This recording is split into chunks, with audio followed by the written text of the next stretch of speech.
Diane, can you confirm if I shared the correct screen here?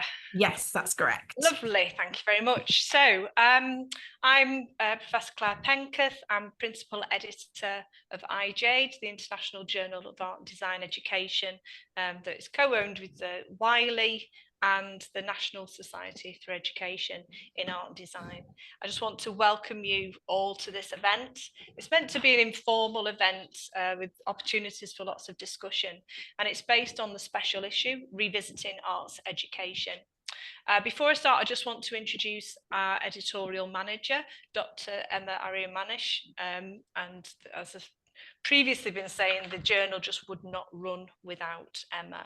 And also in this meeting, Diane Quinn from NSEAD. Diane is the Programmes and Partnership Manager and set up the portal for us to run this event, and is managing our Zoom meeting tonight. So thanks very much, Diane, for that. So the online event is to celebrate and discuss the special issue 43.3, and the issue is Revisiting Arts Education. iJADE has been publishing research in art and design education for 42 years now, so it's a long-standing publication, and obviously Professor Dennis Atkinson was a previous editor of iJADE, so it's great to have that continuity. This special issue is one of the first of a number of special issues that have been commissioned recently. And I first emailed Dennis actually on the 15th of May, 2023. So it's a real testament to John and Dennis and the team that the issue's been published in summer 2024. That's an absolute feat to get this number of people together for this fantastic issue. So I just want to welcome contributors and just to ask if you can introduce yourselves when you speak. In the first email to Dennis, I floated the idea, which came from like a concern, query, observation when I'd been working on some of my own work around histories of art education, and thinking about when we're thinking about our current status of philosophies for and of art education, I wondered how visible, tangible or recognizable these were, and how might we articulate relationships between philosophy and pedagogy. But you haven't come to listen to me talk about my initial ideas for it, because those ideas absolutely flew with the contributors that we were lucky enough to have to this issue. So I'm just going to hand over now. So Professor John Baldacchino and Professor Dennis Atkinson are going to lead the first 10 minutes just to give an overview of the issue, and then we'll work through the rest of the programme. Just before we do that, we've got approximately 10 minutes for our contributors, and we'll come to the programme. Let me just, sorry, just go to my, actually, I won't do that. Let me just talk through the programme. Sorry, so we've got the first 10 minutes then for Dennis and John to talk through that. Miranda Matthews, I'm hoping, is joining us. I have got, yes, hello Miranda, hiya. Is going to talk for 10 minutes, 20 past till 30:30. Nadine Carlin, have we got Nadine here? I'm not sure if Nadine has joined us yet, but hopefully Nadine is going to talk to her paper. We've got a break from about 20 to 6 just for 10 minutes, so 22 till 10 to 6. At that time, we'll take some flexible questions. At any point in the meeting, you can add questions into the chat facility. Jan Jagodinsky, we're hoping, is going to join us at 10 to 6 till 6, and then John is going to finish off with some conclusions and try and draw this all together between 6 and 6:20. Solve the problem. It's a very loose program, but we did need some structure for this. But I would just welcome, if you've joined us this evening, then thanks so much for joining us, and do please feel free, as I say, to put some questions in the chat. We will have other times when if you want to ask a question in some of the break times, obviously facilitators, we can just take some hands up for some questions in the moment as well. Okay, over to you, Dennis and John. Okay, well, first of all, thanks to all the people who've made a contribution to this special issue for the time and the work they've put into it, into their respective papers, and for the issues, questions and provocations they've raised. And also thanks to Claire and Emma at iJADE and the NSAAD team for organising this event. As Claire said, the impetus for this special issue came from her initially, and she'd been puzzling about how those involved in art education were articulated their current philosophy or beliefs in this subject domain. So we sent out an invitation that set out what we felt described some issues relating to our current situation regarding the relationship between philosophy, taken as practical philosophy, and art education, or education more generally. At one time, for example, in IT in England, there was an active national concern and debate around pedagogical practice, whereas nowadays such debates are generally sidelined due to centralised control of teacher education and the curriculum, and the professionalisation, or the so-called professionalising, of teaching. An approach, being a little acerbic, which assumes there is no need for discussion about pedagogy because we already know what it is. Such centralisation and control marginalises the development of what we might call a common sense, that is to say, approaching issues of teaching and learning together, making sense together, without denying divergent views or seeking to impose universal solutions. I'm just going to raise, sorry, though my paper in this issue raises a number of propositions and so on, I just want to raise one theme very, very briefly, which John and I have been discussing over the months and precipitated our thinking. It concerns the contrast between art education and arts education, or arts pedagogical potentials, which can be described as generating what we might call exit pedagogies or disobedient pedagogies. This draws attention to institutional programs of art education, its curriculum, modes of assessment, competencies, standards, and so on, in contrast to the rupturing and incorporeal forces of art practice beyond the institution, what we might call arts paganism. However, this is not to forget a paganism or a mode of paganism to education itself in the form of educere, which means to lead out to the outside, of becoming other, in contrast to educare, which means to train or to mould, and which may be descriptive of our current mode of education, particularly in my country.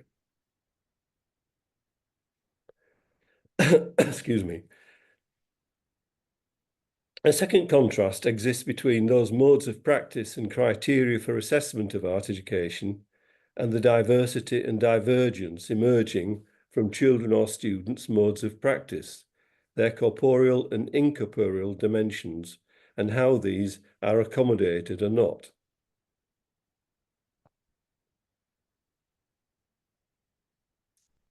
We might view this contrast, and indeed the one between art education and arts education, in terms of the notion of aesthesis, that is to say, sensing and making sense, a process of aestheticization, which relates not only to humans and non-humans, but also to institutions and their respective conceptual frameworks.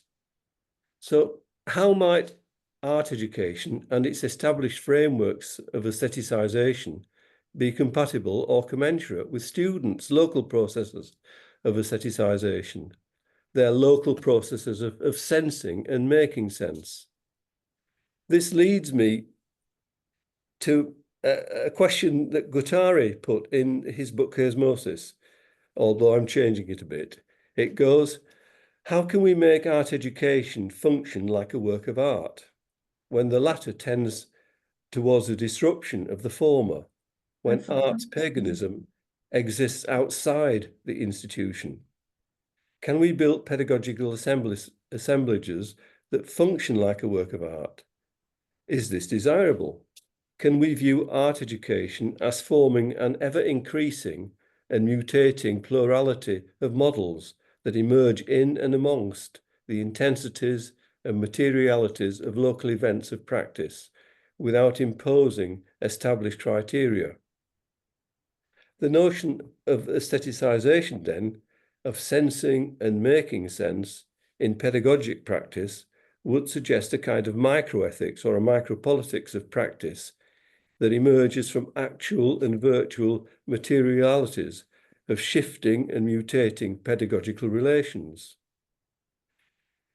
So this isn't to suggest a kind of anything goes approach or to reject established pedagogical structures, but rather to place pedagogic work amongst those creative instants of students' practices where we can explore their potentials and modes of expression, resisting the desire to represent these through established criteria, and thereby opening up pedagogic practice to the uncertainties that may in turn transform them.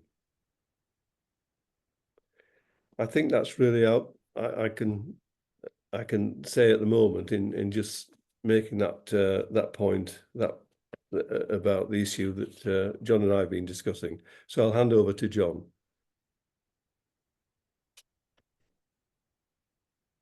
Well, thanks, Dennis. For those who don't know me, actually, you will find that, I mean, not only because of my accent, but also is that there is, I've actually worked between Britain and America. And most of the time I worked in Britain, and I started to work in Britain in art education back in the 90s, working with Ken Robinson when I was a student at Warwick. And then kind of moved on from there. And I also worked between art schools and art education programs. Between universities, which are slightly different, you know, some of the so-called modern universities in Britain, which then became universities. So I worked at Grey School of Art in Scotland, at Falmouth, but also in America, I worked at Teachers College, Columbia University, was teaching art education, and also now I'm in UW, which is University of Wisconsin in Madison, plus working in Dundee through education. But anyway, I'm mentioning all this because I will explain this later, but one of the reasons, because at the end I'm going to talk a bit to my paper, sort of, is that the reason why we came together in this, Dennis and I, was that having both of us came from the British experience, which I think is very important, and especially back in the 90s, and also how art education developed as arts education through the work of Ken Robinson, for example, with whom I worked at Warwick. But also I came originally from a colony, so I grew up in Malta, which also had its own kind of British experience. In fact, we have another contributor in this journal who comes from Malta, who teaches there, Rafa, which is interesting because all these kind of bits and pieces also work with what Dennis was just talking about. We're talking about, when we talk about paganism or exiting, we're talking about kind of inside and outside without being binary, because this is not a binary issue in terms of those who are in education or in art education, those who are outside, but also the relationship between art and education as it has developed, also politically, but also institutionally in universities, where often art education is either some kind of an ancillary thing to education or something which is kind of left behind or kind of looked at in art schools. And this is interesting because in my experience of working in art schools as an art educator, but also working in art education departments as an artist, so to speak, not to mention the idea of philosophy and where this works in itself, because we're not considered as philosophers by the philosophers. You fall between in these kind of sort of between two or three or four or five stools. And it's that kind of spaces within which we work, apart from the fact that we also worked in schools and we know how art works in schools or doesn't. And notwithstanding all this, how these kind of moving parts, which never add up, have characterized the approach to art education. The other thing which I wanted to mention, and I'll stop here, is that I can say for myself, but I can also, I'm not speaking for him, but I know that Dennis and I always converged in the kind of approach to art education our approach to education, because we always find ourselves kind of coming from outside into it. Even though we've been in art education all our lives, we've always feel that whenever we kind of bring in stuff from outside, there's also resisting from art education, capital A&E, if you want to call it that, which is sometimes puzzling, but it's there. So we know that there are various constituencies in what was this thing we call art education. But if you throw in it this whole idea of thinking, of philosophy, of practice, plus you look at it also from an artist's point of view, the idea of making, and knowing the differences and also sometimes the territorialities and the walls that have been erected within what we call broadly the terrain of art and art education, or art education, then we start talking about art education, arts education with an S, but also arts education with, you know, in the possessive case, arts, the education of art. So, I mean, it's these kind of territories that we kind of prompted us to bring together this special issue. And I think I feel privileged, but also I feel really lucky that we've been involved in this with a number of colleagues who contributed to this special issue, because you could see from just reading the special issue how this is just the beginning of quite a kind of much wider horizon of possibilities, which have always been there. We know that they've always been there.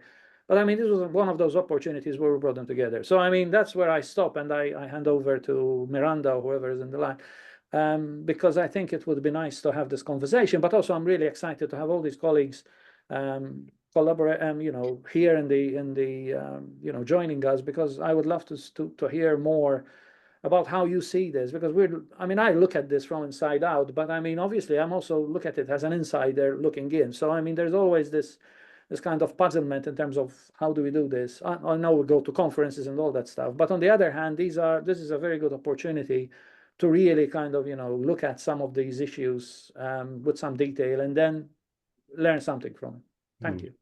Just to back what John said, I mean, this is to do, I think, with offering the word models. I don't like, but I'll use it. A variety of different kinds of models to the field in which we're working, rather than being, you know, working towards the kind of uniformity of models which are in our country are operating in education.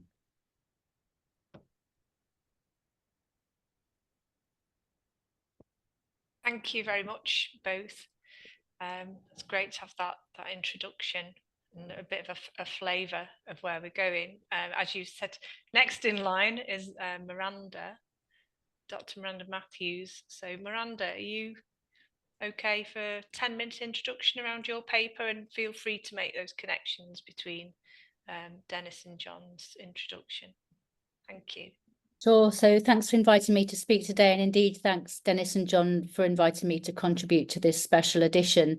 And my paper, Arts Practices the Daily Extraordinary, really relates to how it relates in essence also to John Baldacchino's art going out into the world, and this pagan discussion that Dennis and John have been intently relating to, because well, I started thinking about arts practice of the daily extraordinary in terms of how arts practice for practitioners may become very, very familiar. It may become the day-to-day exploration of oneself. However, it may also be really personal, and to others, it might seem like a complete strangeness. So in my theorization of the paper, I relate to Roncière, who talks about the introduction of strangeness as a way that we can kind of view learning in arts education, in that we're not always familiar with the zones that we're discussing, but they might be familiar to some people more than others, and that's a philosophy of inclusivity there. And at the Centre for Arts and Learning, where I've been head for 5 years, there have been some shake-ups at Goldsmiths recently, and our research centre activity is currently on hold.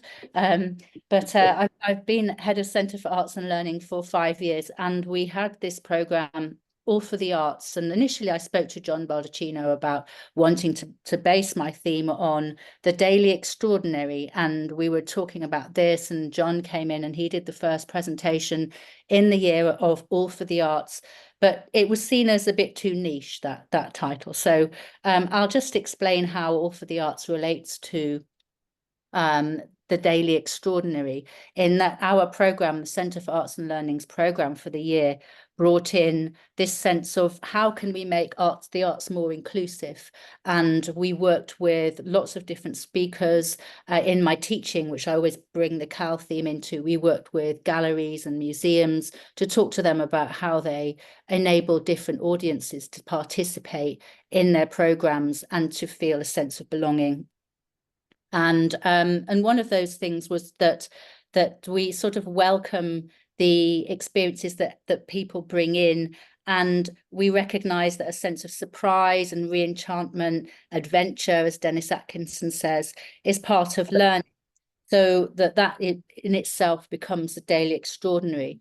And also that bringing in some other theoretical references, not just the Rancière that I related to, and obviously John as well, and Dennis, that Jane Bennett's concept of re-enchantment of modern life has been really significant in terms of the sense of disenchantment that happens in arts education, and how we can bring that back to the sense of actually having an enchantment of experience for young people that can sustain them through however many years they might want to have a creative practice. And then also within that, we related to Deleuze and Guattari, popular theorists, in relation to the sense of the ritornello, and Dennis has theorized this too, where we see practice as something that we return to habitually, and it has these kind of subtly changing nuances.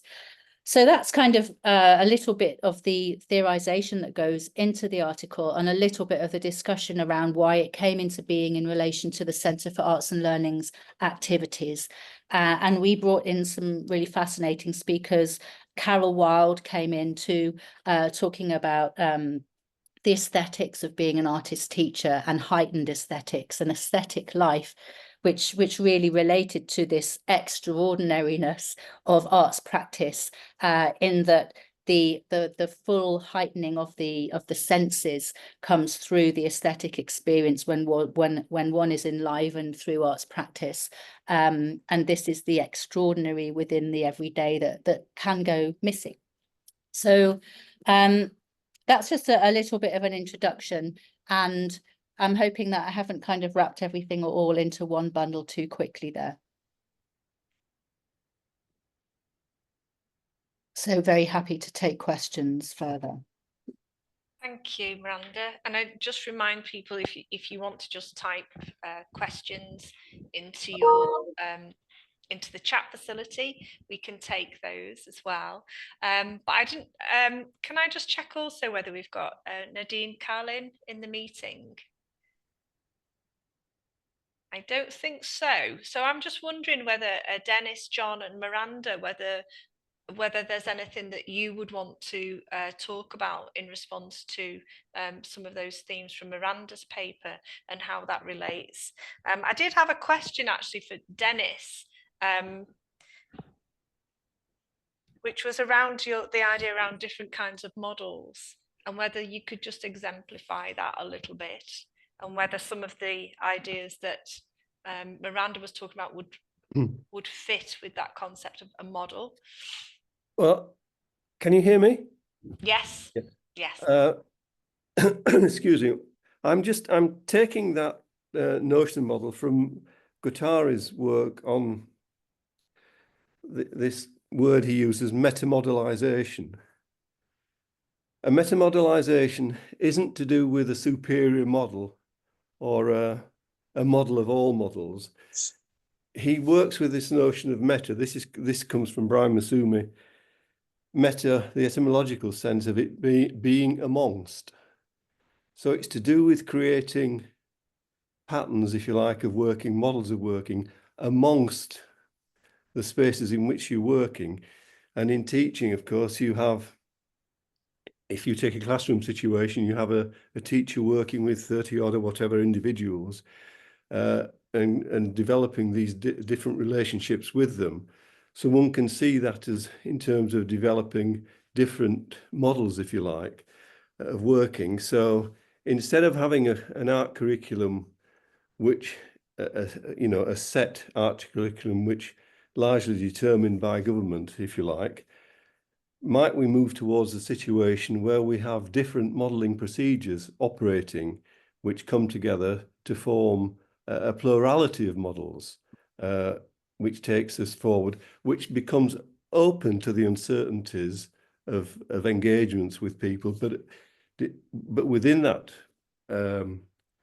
space of uncertainty, the possibility of developing out and developing newer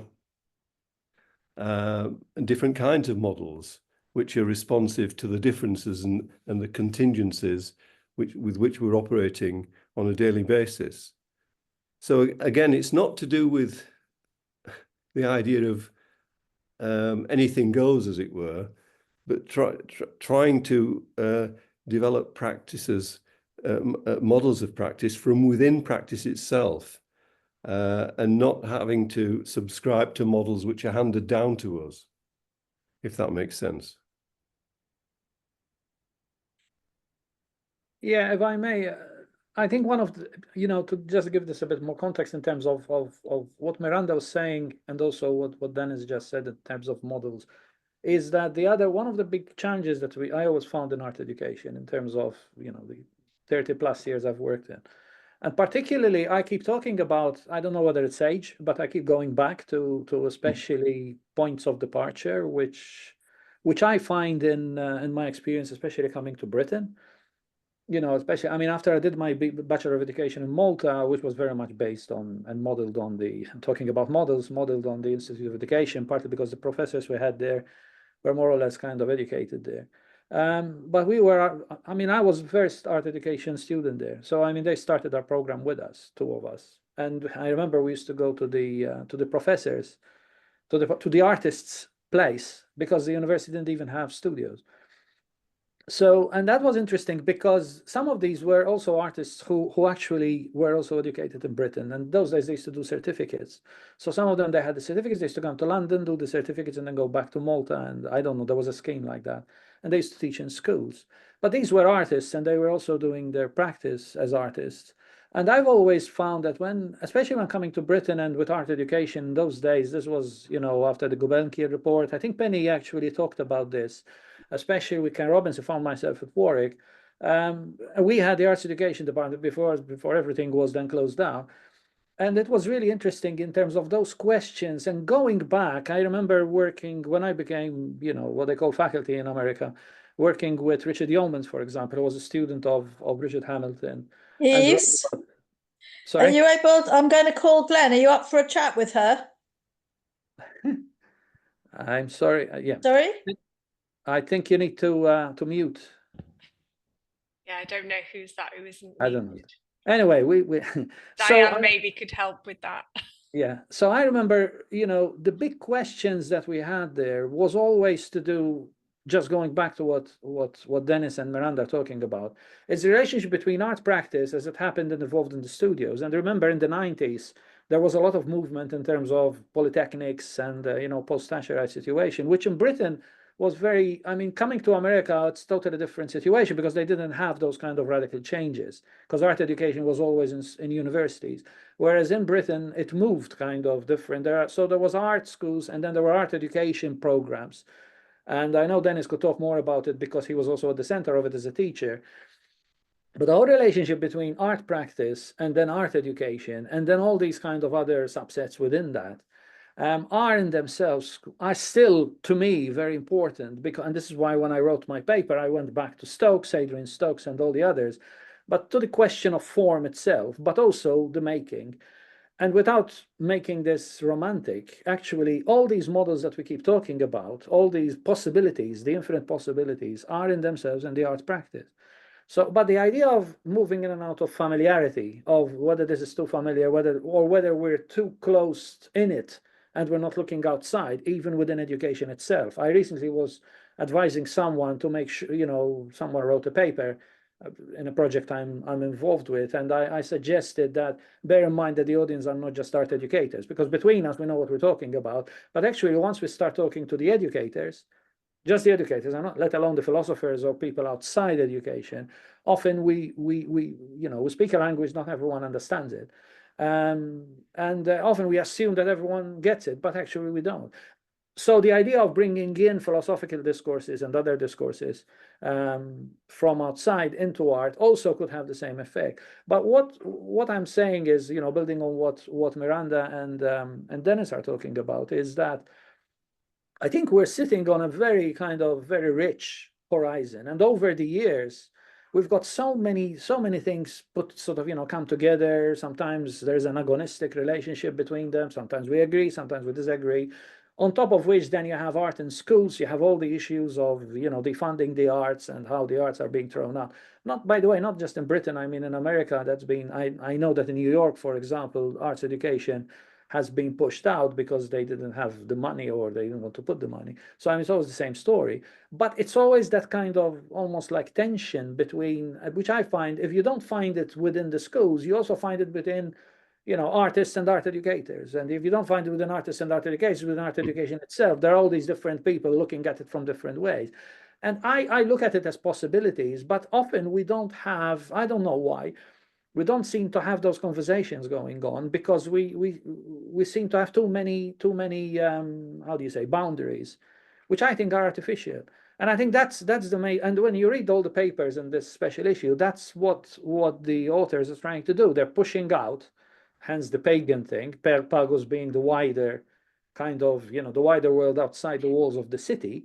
So I mean, outside the walls of the city, why not having the city itself? And how do we kind of venture there? So there's this whole idea, which is also linked to other possibilities, like, you know, de-learning, issues of the growth, and all of that. The whole idea of the Anthropocene, which Jan Jagodinsky wrote about, and also the colleagues from Australia. So I mean, this is where this all these bits and pieces come together. But somehow I see this issue as really kind of, you know, opening up. It's just the beginning of a series of possibilities, which may be in art education kind of proper, capital A, capital E, we have been too closed and hemmed in for all sorts of historical reasons.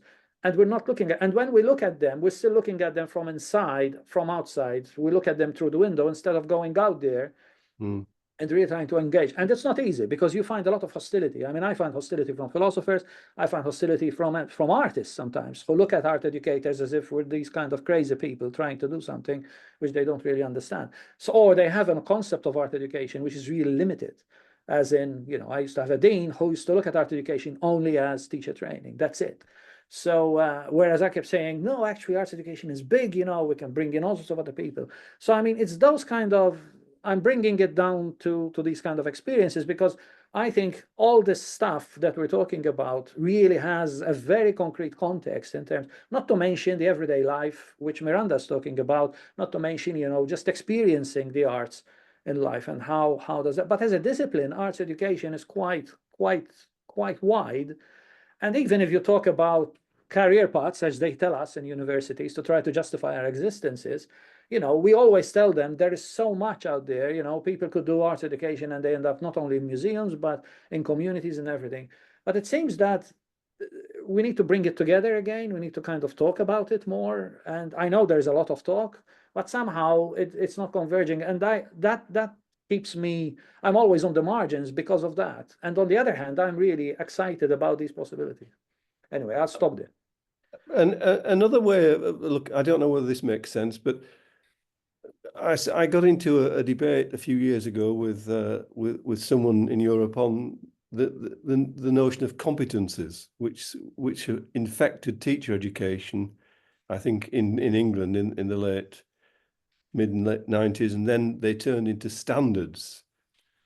But on the notion of competences, I didn't want to dismiss it, but I put forward the idea: why can't we have an ecology of competence?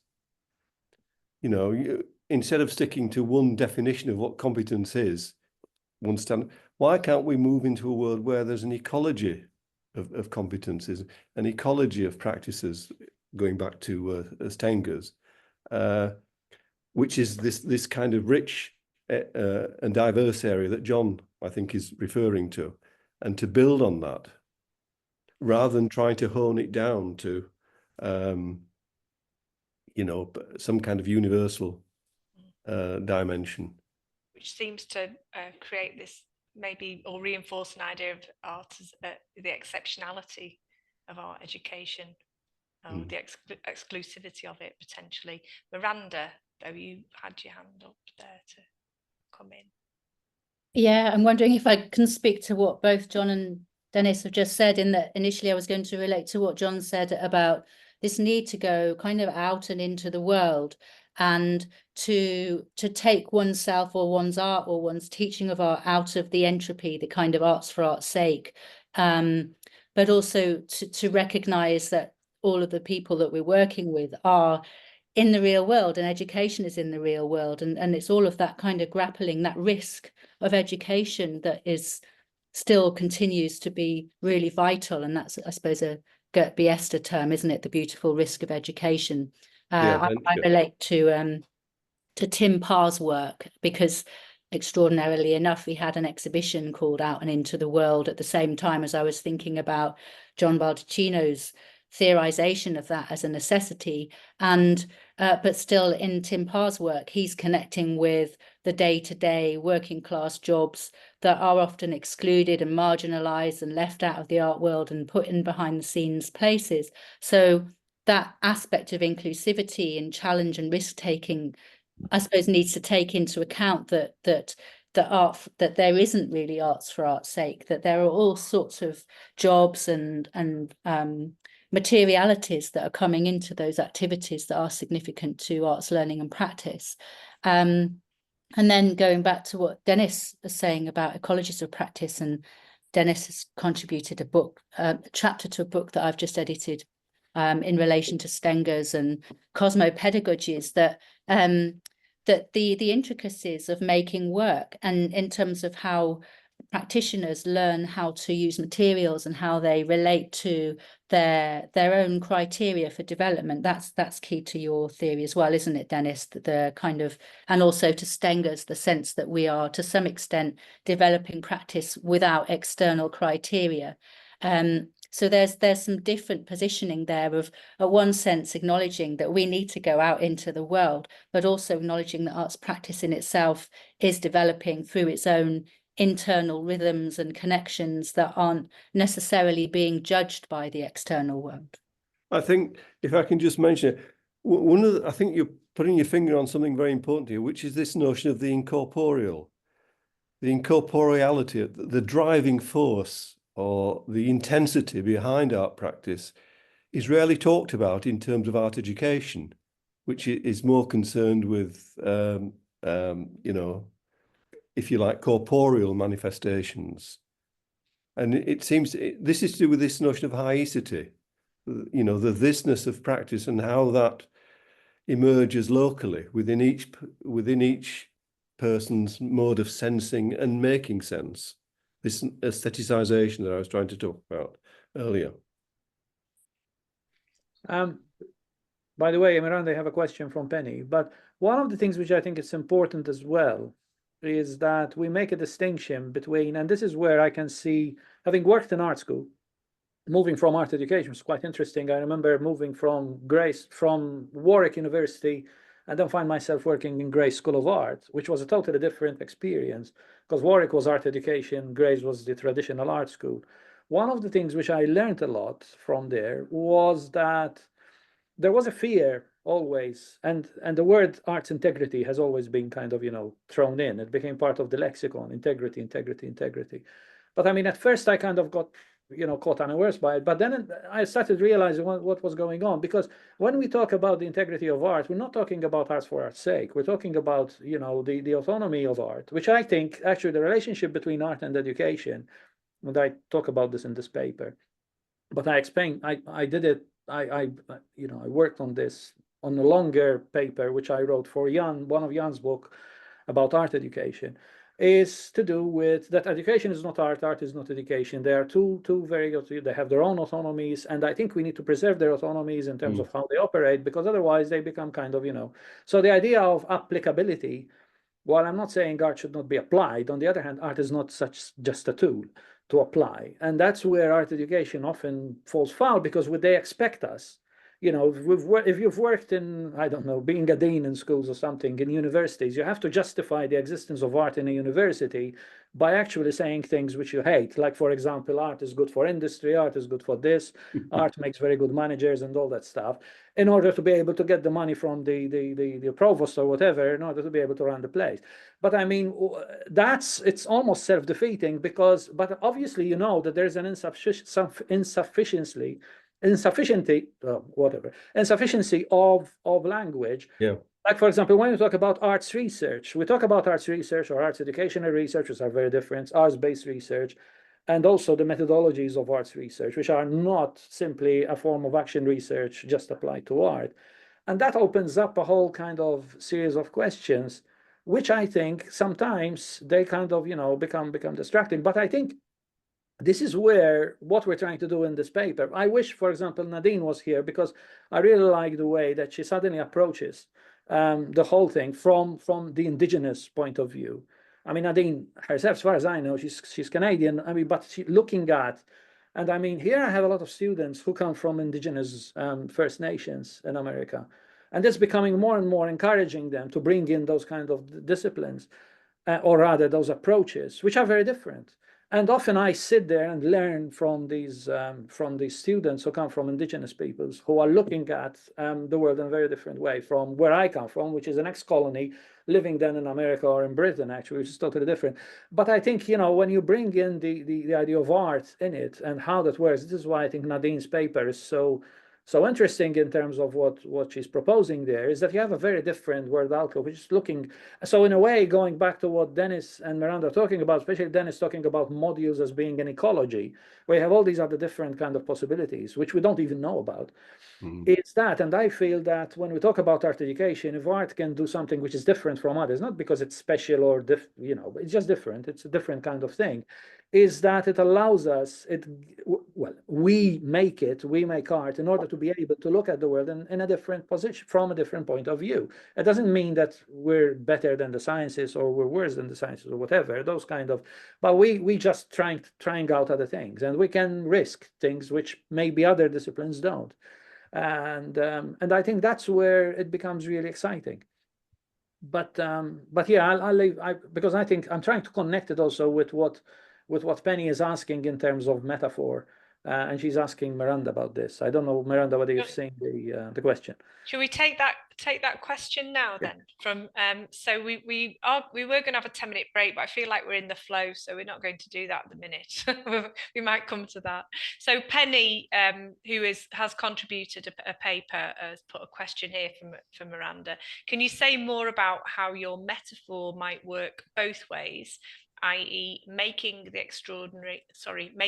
ordinary extraordinary, and vice versa, brackets, in relation to art practice?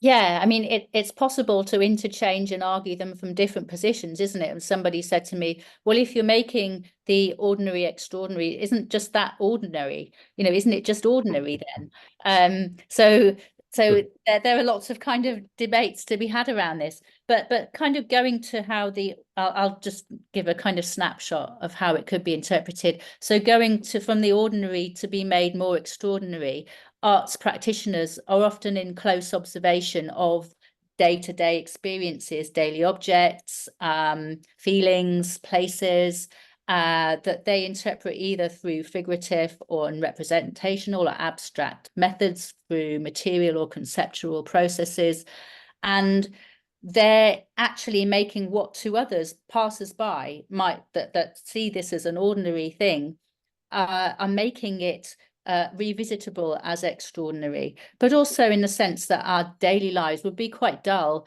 if we didn't have arts of all genres around us, that this would be a kind of dullness of ordinariness rather than an extraordinariness of ordinariness.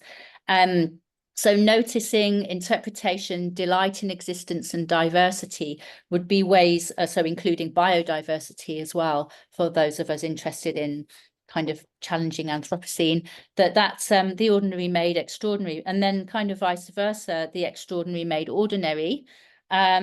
So in that way, we're encouraging inclusivity so that we're not shocked and surprised when something or somebody presents something different to our expectations, that our normative conditioned expectations say, well, this is strange and weird and extraordinary, that we're actually making that part of a fabric of acceptable diversity of existence. So encouraging people, places, things, animals, etc., that would have been seen as the outsiders, and this relates to John's paganism and Dennis's concept of paganism as well in arts, and that these outsiders are actually part of our reality, and that excluding them is really kind of narrowing what is ordinary for us to quite a limited palette.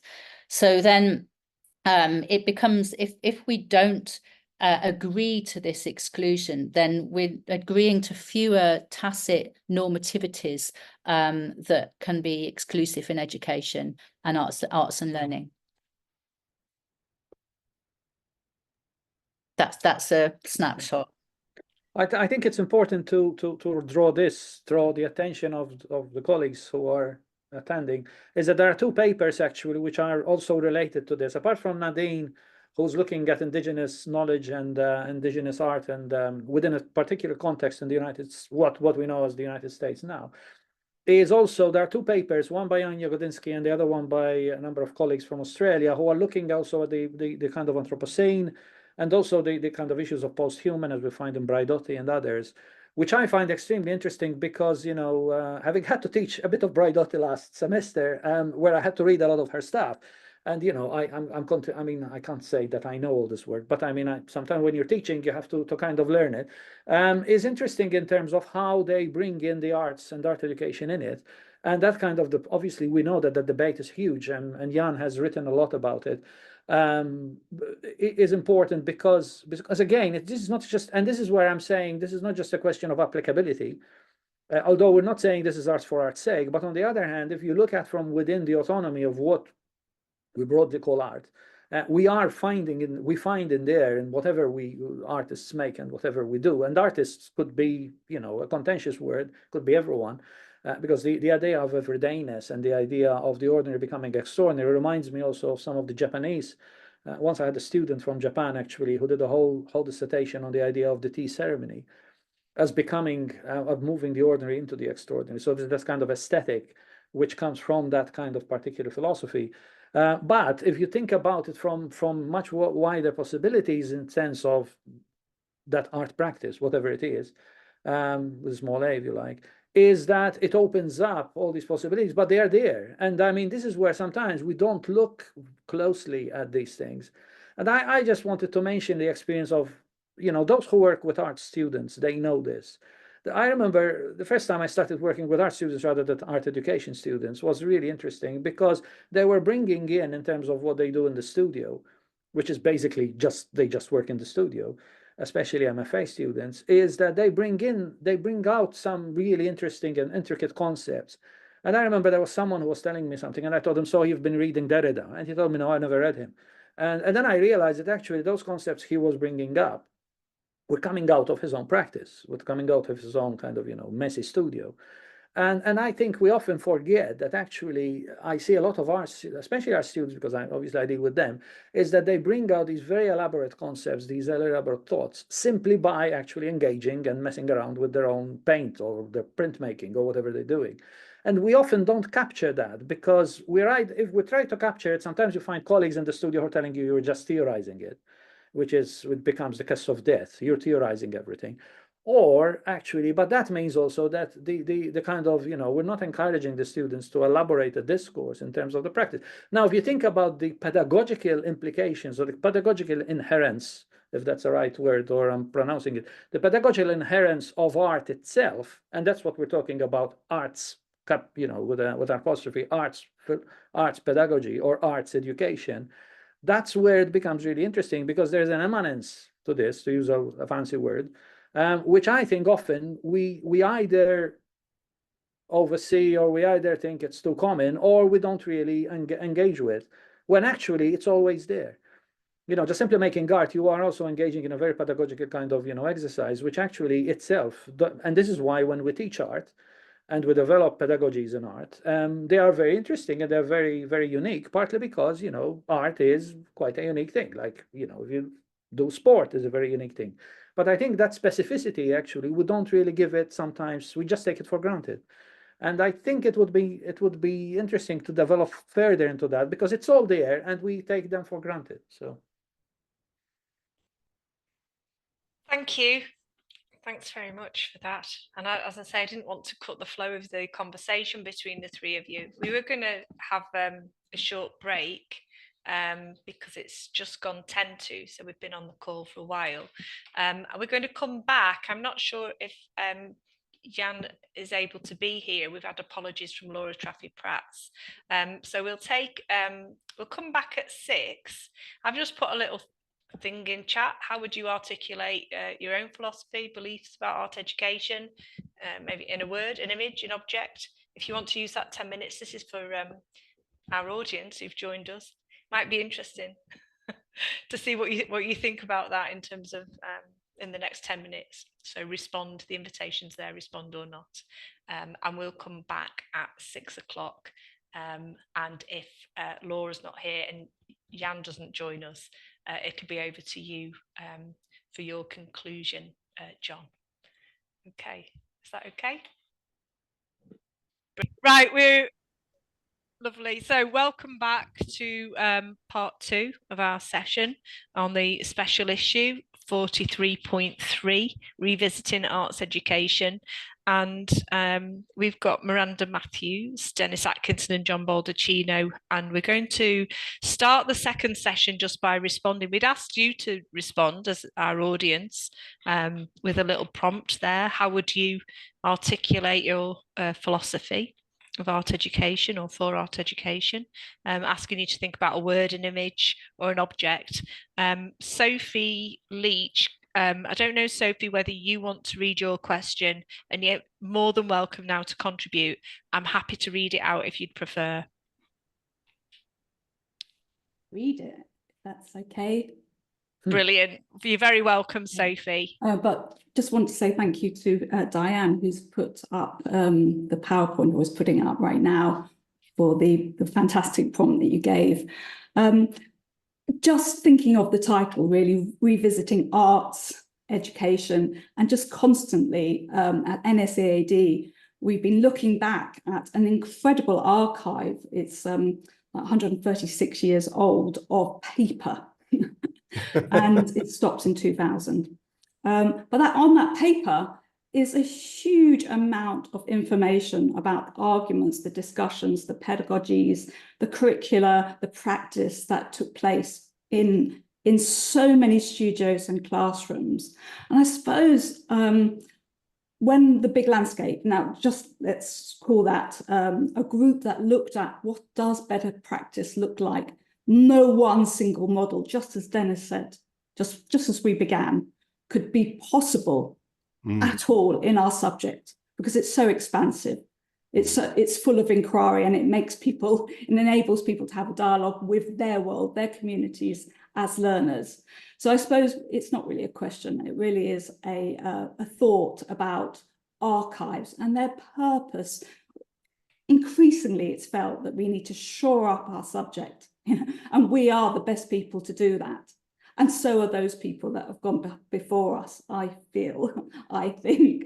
And I just really wonder what your thoughts are, or if there's any response to that idea that we are when we have our foundation, when we have our roots, and when we use our archive, because it is there, and the fantastic one at YSP, the Yorkshire Sculpture Park National Art Education Archive, is there too, then we know that we have a collective and a past voice to draw on, and I think we need it.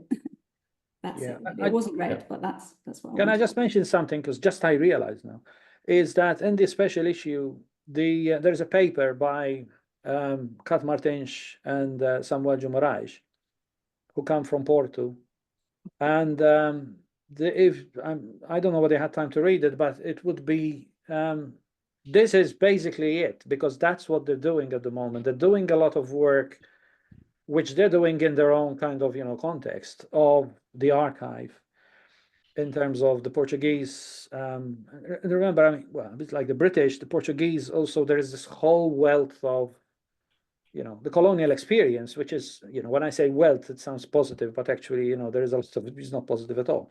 But I mean, within those kind of, and if you look closely at that paper, what Samuel and Kat tried to do also is to try to kind of break the mold of how you can, and so they were creating models to use the model in the sense of the sense that Dennis is using it. But also it's interesting to see the kind of experiences that you mentioned, and also the experiences that they write about in their own paper. But also I know, because I work closely, like Dennis, we work closely with Kat and also with Samuel. Samuel comes from the performing arts, by the way. Kat is an art educator who studied, and they run a very interesting laboratory there and also they run a very interesting art education PhD by practice in the University of Porto, for those who don't know. And what they're also bringing in is they're also looking at, for example, Kat is doing a lot of work on the invention of childhood, the whole idea, and also beyond the kind of the binary models that have been imposed over the years. So there is a lot of that. And as you say, once you start opening these, there are so many different possibilities there that actually, you cannot just pinpoint down one. But on the other hand, that kind of assemblage or that wide horizon of possibilities is in itself what probably characterizes our discipline, if you can call it that, or field. And that's where, and I wanted to mention that paper because I think it's so important. Also, the Laura's paper, which I wish she was here to talk about it, because it brings in another experience in there. And also, these colleagues come from different parts of the world. So, I mean, Laura, although she's based in Manchester, she's also Catalan, and there is that kind of experience as well. So, I mean, there is a lot of, and what Laura's talking about is what she talks about, the fugitive pedagogy and all that stuff. But I mean, again, the idea of the outside inside, but not as a binary between outside and inside, but actually as going beyond that kind of binary, which is something which I talked about in terms of thinking, being Mediterranean myself, but also thinking that there's a lot of discourse, as you know, in post-colonial studies about the Levant, for example, given what's going on in the Middle East, and how before, the British and the French started sort of drawing lines, there were no, even in the Ottoman Empire, there were no lines, there were no boundaries, and everyone could move. There's the idea of the nomadic, plus the idea of the pagan, plus the idea of the pilgrims, and thinking about also the issues of migrants and the politics of migrants, of migration, and how that. So if you think about that in terms of how that you bring that into the whole idea of arts education is really interesting. But I wanted to mention these papers because I think it's not only be fair, but I think they are really exciting papers which I would draw your attention to, especially in view of the archive, which is specifically something that both Kat and Samuel do in their work with other colleagues in Porto. Thank you. Yeah. Thanks, John. Oh, sorry, Dennis, go on. I just wanted to add, excuse me, I think the notion of inheritance is crucial. And when I was thinking about this notion of models, the big landscape that Sophie's just mentioned it seems to me an example of that, of trying to bring together lots and lots of different ways of thinking about practice and so on, which includes this notion of inheritance. And then the question goes, as John's just extended upon, whose inheritance are we talking about here? There's a lot of work in Black studies which delves into that area and the inheritances that emerge there. And then we need to think about inheritances from other cultures and so on and so forth. And so you have this huge field of inheritance from which we can draw, which sadly seems to be omitted from these things which we call a national curriculum, for instance, which just kind of totally ignores this. And when I say inheritance, it's our inheritance, thinking in a more grandiose worldwide sense. But there's an interdependence and interlocking there, which is interesting to look at, and so on and so forth. So politically, I think the idea and the iteration of inheritance is very important. Thank you, Dennis. I didn't know whether, just to give an opportunity to Andy Ash, who had also put a comment in there, and I know has done been central to that work on big landscape, but I don't want to put you on the spot, Andy. I'll pause. Is he there? We've also, well, I'll still, we also had a response, Freya Clark. So the image on the screen on the left-hand side here shows 4 smaller images, one of Shell's, an artist development page, artist name 2, a final piece, the idea of this process of or development sort of approach with a little checklist there. I don't know whether Freya might want to speak to that, but if not, I don't know if John, Dennis, or Miranda, Andy, whether you want to talk about that. Andy has left a message. He said, I am, but he can't speak for some reason. So that's a technical Okay. issue? Or maybe it's a technical issue or something. I don't know. There's no worry. There's no pressure to. I don't know whether you wanted to respond to Freya's image on the left-hand side.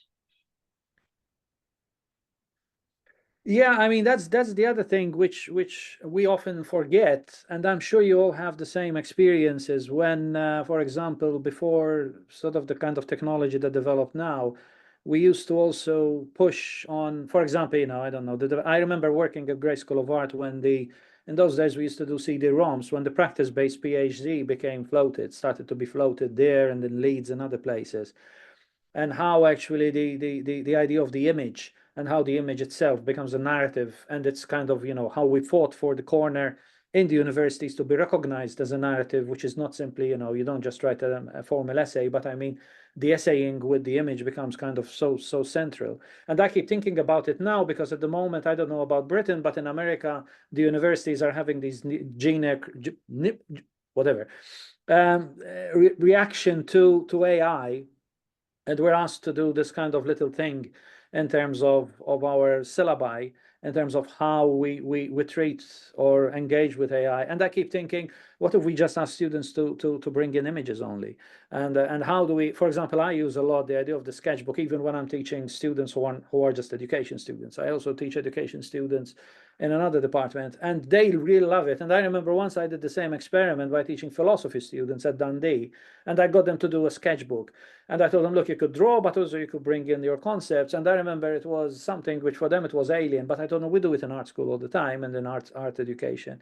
And the external examiner there, I can't remember who she or they were, is that they really got excited about it. And normally this is proper philosophy, proper with capital P. I was even lucky to teach there.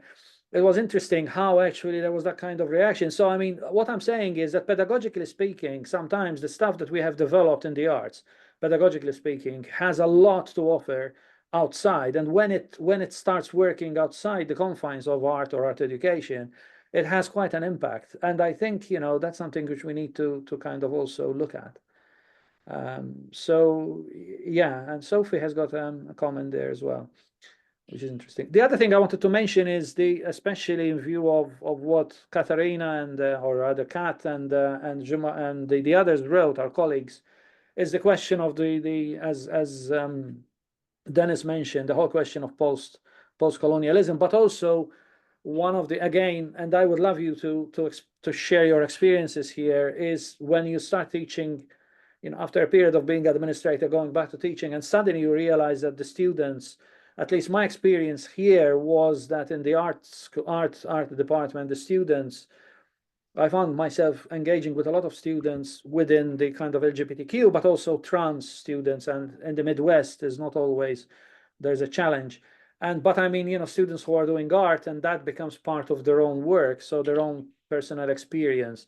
So, I mean, we're again talking outside of the binary, not only the binary of inside, outside, but also binaries of all sorts that we have, you know, been schooled into, is then suddenly you find how much I learned from these students, and they're basically telling me to unlearn. And I found myself even rewriting a lot of my own kind of syllabi in a way that actually I wanted the students to really help me and engage with these kind of experiences.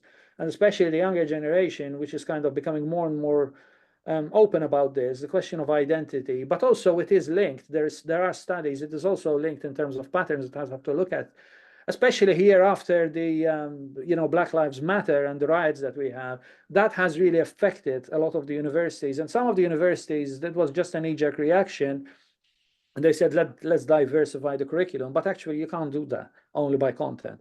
So, I mean, there are these challenges as well. And I always find that the experiences that we get in art school, in art education and teaching, and also teaching, in primary schools and secondary schools, is quite a lot. And there's a lot to draw out from. And again, I think I'm happy that in this special issue, there is a lot of that stuff being kind of, articulated. So, I mean, I'm just trying to think of all the aspects that we have in the special issue, because it's quite rich, and just throw it in as by way of enticing more discussions. So. Thank you, John. That's really helpful, especially when not all the colleagues were able to join us. It's great to have you highlighted some of those different papers. Just on the screen here as well, we've got, I think, Andy Ash had included the photograph of the text, What Happens at the Intersection of Conceptual Art and Teaching. And I think Penny has included the image, Everyone Has Imagination. Thank you to people for responding there.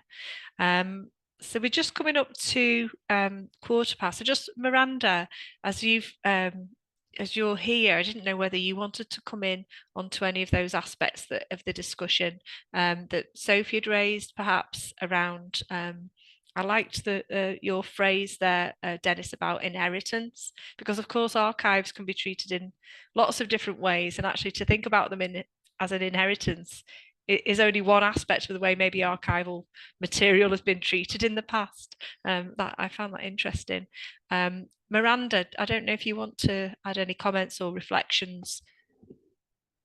Yeah, thanks for kind of bringing me specifically to that, Claire. In terms of the inheritance, I kept thinking of Bourdieu's The Inheritors and how culture was expected to be inherited by a certain group of people, and this kind of all played into his notion of habitus and cultural capital, which we are now much more familiar with in the NSAAD. And I was indeed talking about it today with the PGC students at Goldsmiths on the Decolonising the Curriculum session that I do with the students. We had a look at the list of the anti-racist checklists that the NSAAD has, and cultural capital was on there.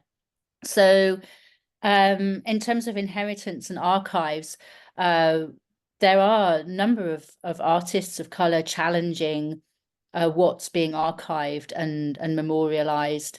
We were fortunate to work with Autograph Gallery last year, and Cassia Clark, who's a really young archivist, really pushing out there to become recognised for what she's doing, brought in family photos of hers that she's archived over some decades through the Windrush generation and her own family, and sort of problematized us putting ourselves in her family's shoes, and talking to the PGC students about this as well, in that terms of when we are becoming sensitized to the experience of others and their histories, we have to go into real depth to be able to understand and put time to it, and to actually, and that's, I suppose, a qualitative research tradition anyway, to try and care about somebody and something enough to put ourselves in their shoes.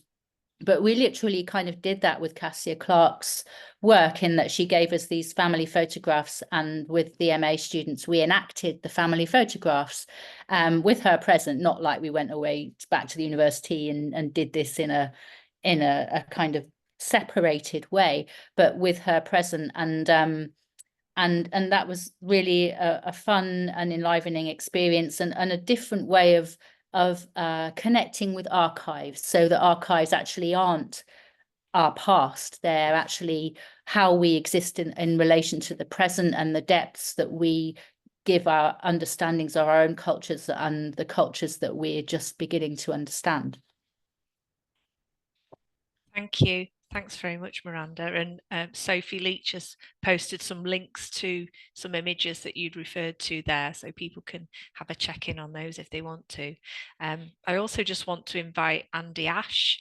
I think Andy had some trouble with sound, but Andy, did you want to speak to your points? Yeah, hello everybody. Thank Hello. you.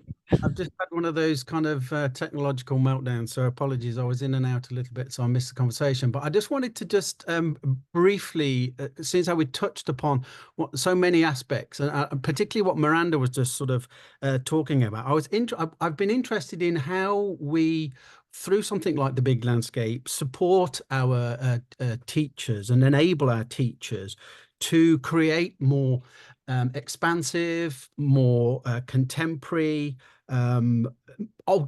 propose almost like alternatives to facilitate them, very much as Dennis was saying earlier, in terms of thinking about how, rather than narrowing, how we can and expand. This also builds on the idea of also trying to support and facilitate more transgressive types of public spaces, more transgressive types of disobedience. And whilst that sort of sounds really an important part of how artists work and how we think, there is a resistance, and I think this is what perhaps Miranda was just kind of alleging to. And so I just wondered if people would want to just respond to that idea of pedagogy being a bit discomfortable, you know, that there is a kind of discomfort here in these kinds of spaces that we're encouraging people to move into, and how to maybe sort of facilitate and support that whilst still wishing people to move. Does that make sense?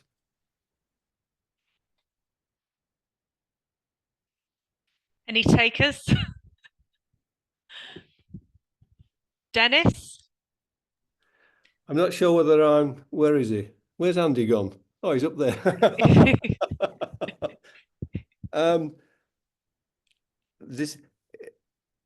Does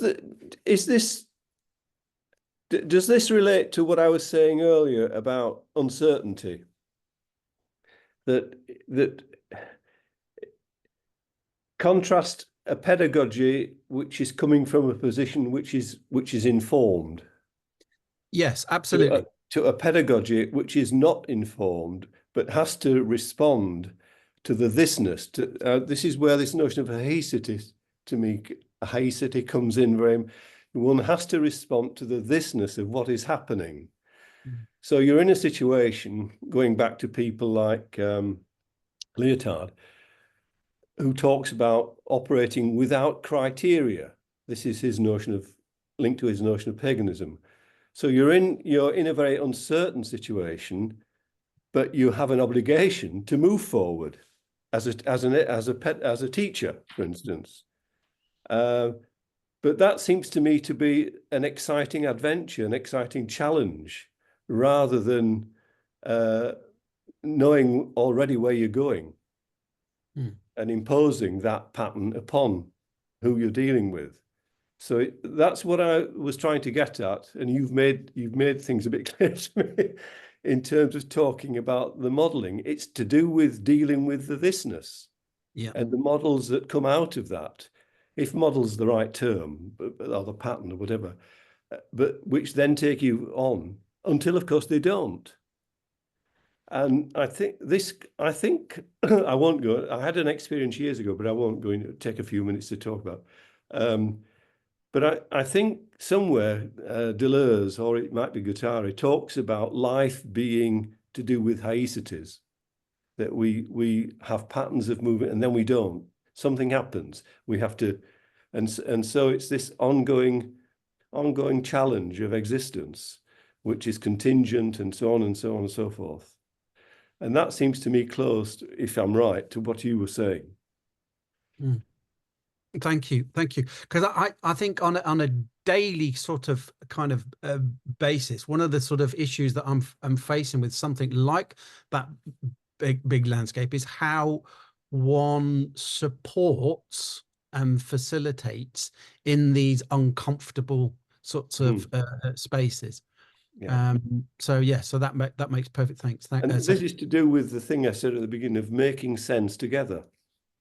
Yeah. which is coming out of, I think it's the recent book by Stengers, Common Knowledge, making sense together, which is so important. So there is, it gets out of this binary of teacher student, and it's much more to do with a notion of interdependence.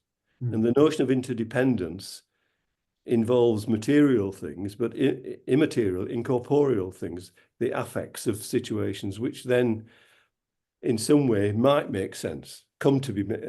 That's the distinction I was trying to make earlier in terms of aesthesis, this notion of sensing and then making sense. I think there's also this issue which you and I were talking about when we were writing the introduction about learnification. And I've recently been working with Gerd Bista and also Herner Severot. I don't know whether you know his work. And Herner wrote a book, well, he wrote several books about the pedagogy of indirectness. And you know the work of Gerd Bista. But also I come across with them because I work a lot with them in terms, and I come to this from art, but also from the idea of artisan learning, which I wrote about.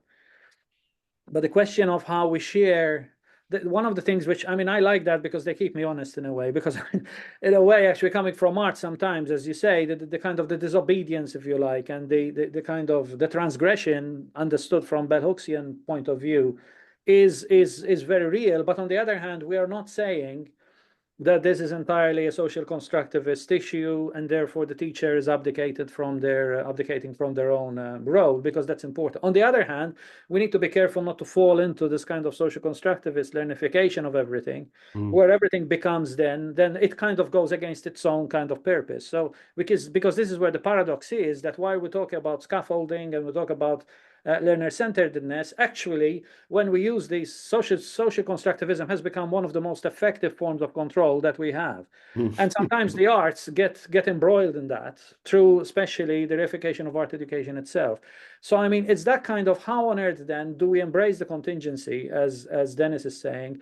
On the other hand, we don't abdicate, because as teachers, there is something which we bring in, because otherwise we don't need teachers.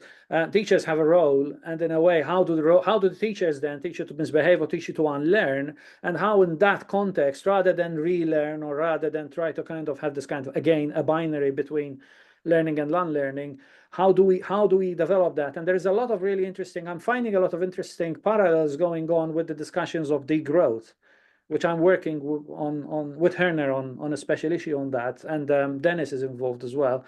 And it's really interesting how, when you look at other colleagues bringing it in, either from outside art education, and how you look at that becomes, but it's interesting how what we contribute from our own experience of art education, this whole idea of misbehaving, the whole idea of how do we become transgressors in a way, it becomes really exciting. And I mean, I keep mentioning him because partly I engaged with his work, but there are two people I really find inspiring in this. One is obviously Maxine Greene, and the whole idea of how she developed this whole idea of imagination. But also, Maxine Greene, there's always this concept of contingency, but how contingency is very much at the center of the work of Ivan Illich.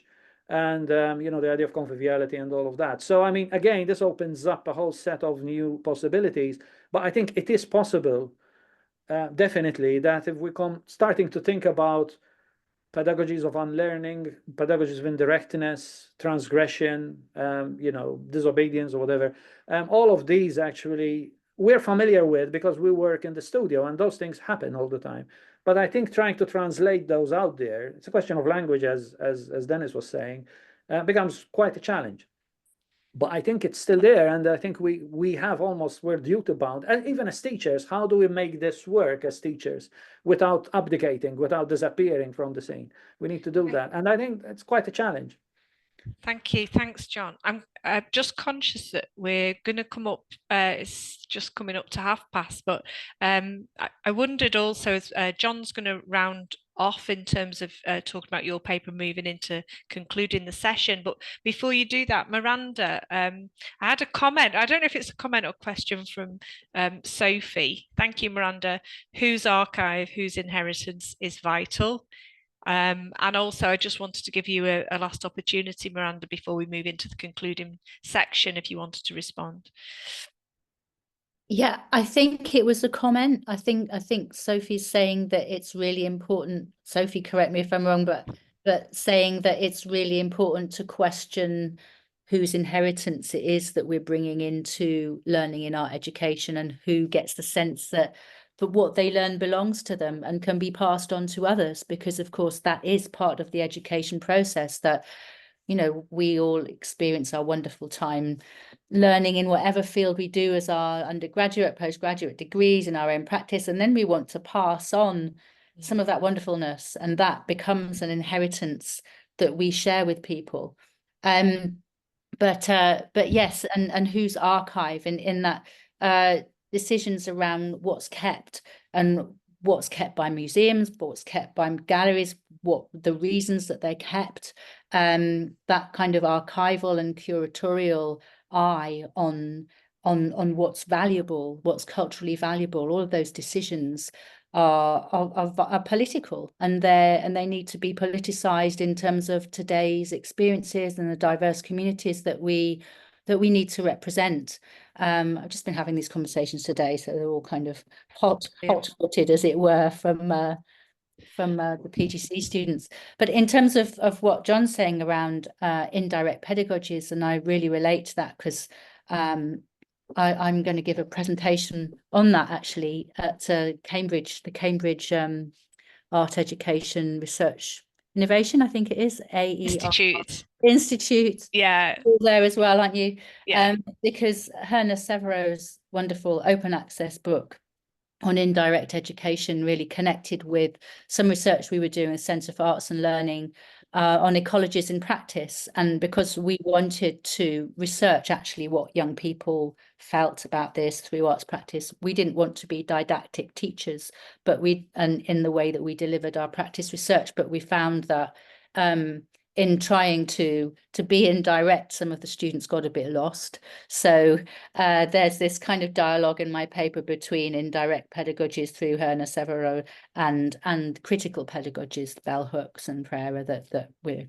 quite familiar with, but revisited as a kind of synthesis, because as Herna Severo says in his book anyway, that indirect and direct pedagogies are both useful, but sometimes we lose awareness of how we teach through things like mannerisms and tone of voice and body language and all of these intermediaries between ourselves and our learners. So yeah, it's a fascinating area. Lovely. I really recommend looking into it.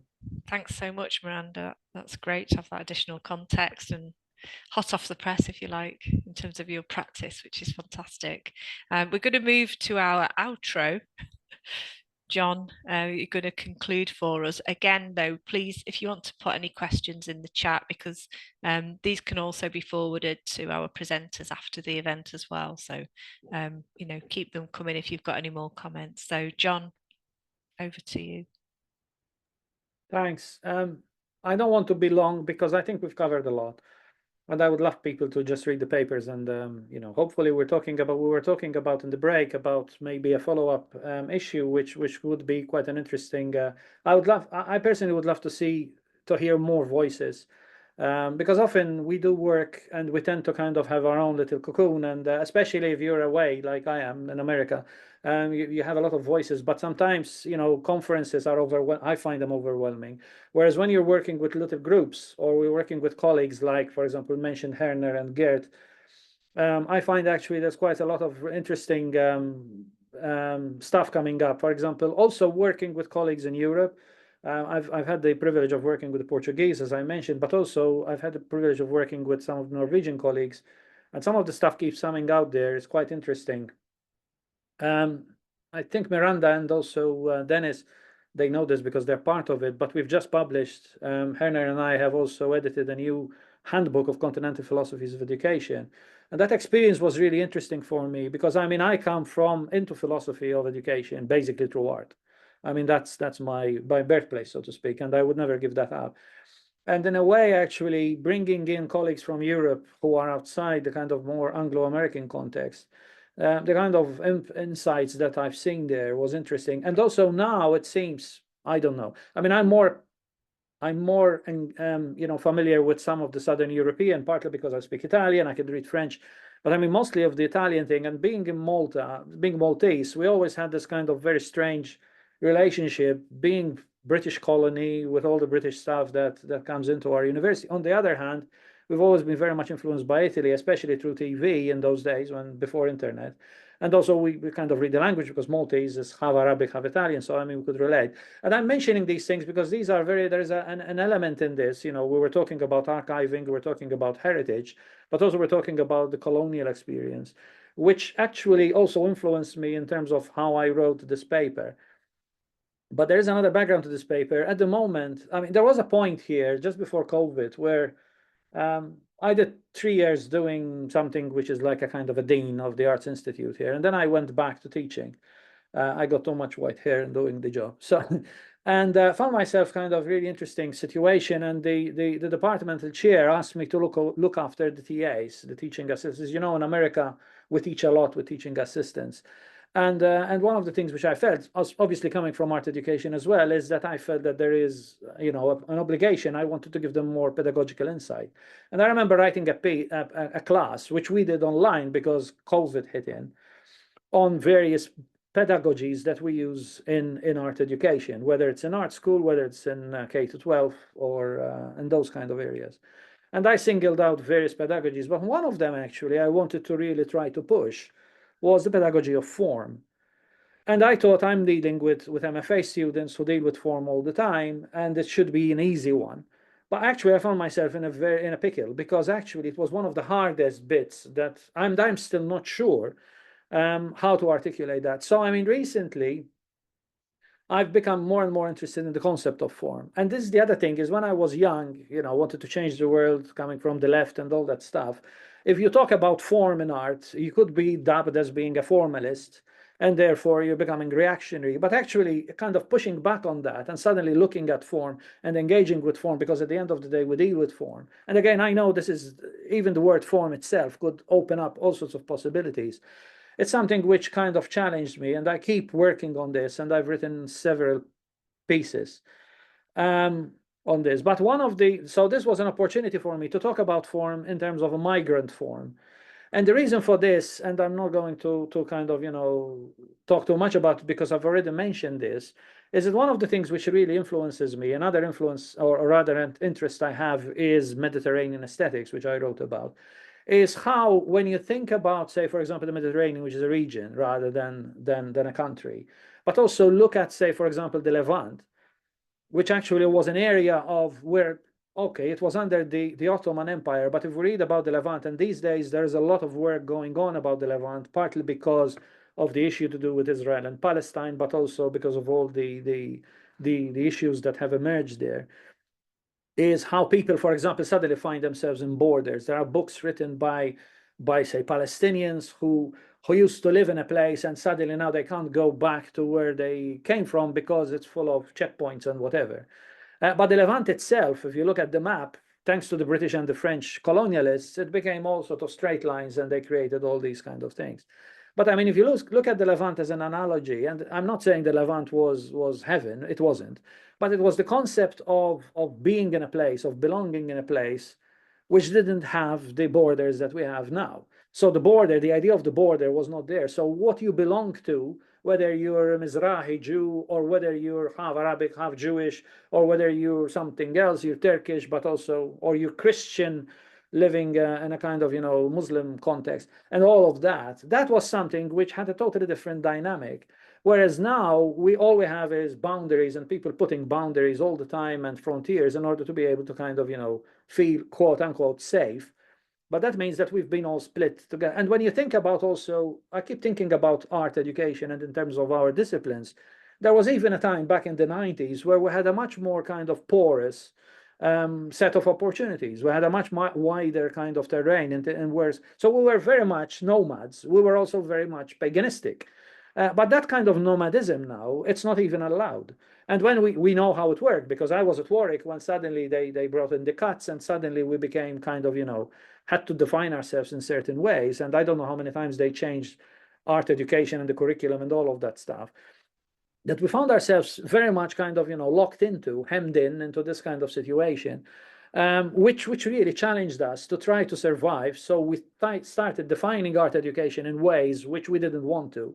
but also how some of the possibilities that we had before, even us, we had to kind of, cut them down. So we get students who want to do all sorts of things, but we tell them, look, we would love to do this, but actually we cannot, because the curriculum is done in a certain way that's not allowing that. So, I mean, looking at this, but drawing back and looking at it from the context of we're dealing with form and what that form means, I found myself engaging with a philosopher called Luigi Pareison, the Italian philosopher, who looks at form in a very different way. He doesn't look at form like Benedetto Croce, for example, or he doesn't even look at form like Plato.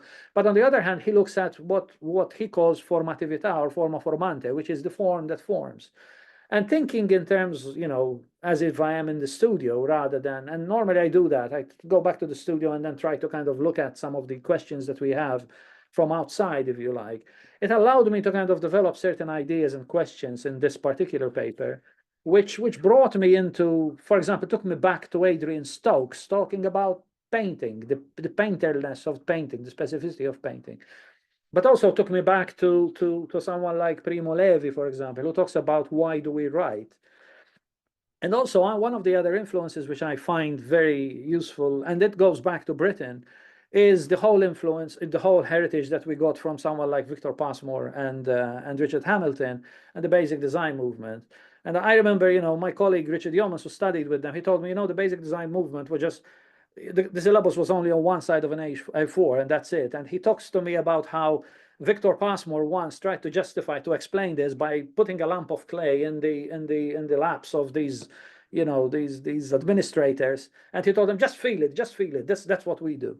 And if you read about, recently I've downloaded Richard's old dissertation from Newcastle, and you read about how Victor Passmore describes that program. It was like, open-endedness. They didn't even know where they were going. They were misbehaving totally. And somehow that became kind of, the foundation class, the foundation course, which we have in British art schools. So, I mean, in a way, but I mean, whenever you read people like Passmore trying to explain pedagogy, he always goes back to form.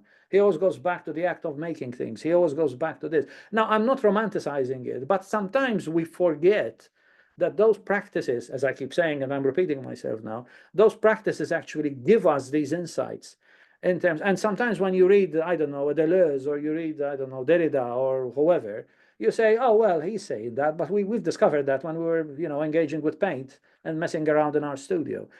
So I think what I'm saying is I'm not dismissing philosophy, more than that, actually, totally against dismissing any theory, but actually the theory itself helps us articulate what we have been doing in the studio. And in that case, I think we need to kind of draw back on those things. And this is why I'm paying attention to form. But on the other hand, within the background of what all of the stuff that we were talking about, particularly in directness. For example, Herner Severot talks a lot about seduction. And there are these languages sometimes which are very scary. And but actually, they are really interesting because they challenge us in the way of how we have become too much social constructivist. And that social constructivism, although it was originally, it's a bit like social democracy, although originally it was intended for emancipation, we found ourselves trapped in that. And Maxine Greene talks a lot about that. And sometimes it's funny how when I remember when she was alive, there were people who came from a liberal point of view who thought Maxine Greene was their ally. But actually, when she would throw at them some of the ideas, they will find they found it kind of really challenging, because what she was doing, she was challenging those kind of assumptions. So I think that's and I'm really happy and I'm honored to have worked with all of you on this special issue. And I'm hoping that this is just the beginning, because I think there are so many different possibilities. And what you're saying today, what you're bringing in this discussion is really interesting, because I think we need to do more. And I'm also glad that we have colleagues coming from other countries, from outside the Anglo-American sphere, if you like, and contributing to this, because that's what makes it so special in a way. Thanks. I hope that makes sense, and I hope I haven't talked too much. So thank you. Not at all, John. Thanks very much. And you rounded that off really, really nicely for us. We don't have any more questions.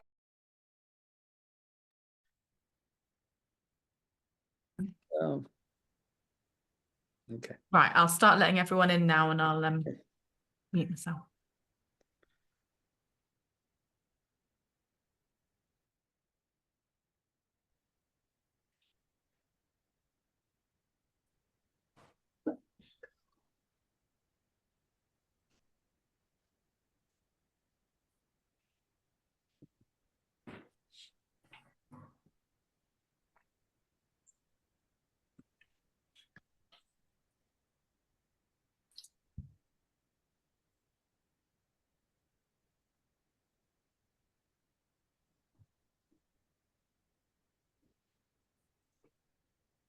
welcome everybody. We're just still letting people join the meeting, so we will be starting shortly.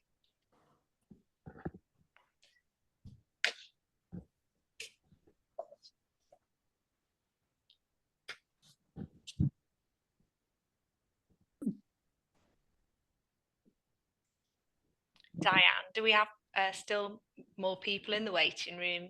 No one in the waiting room, but I think there's a few people who've been coming in, so I'll just let them in as and when, but probably can get started. Lovely, thanks very much. Thank you. I'm gonna do the thing of sharing my screen now. Hopefully it'll work.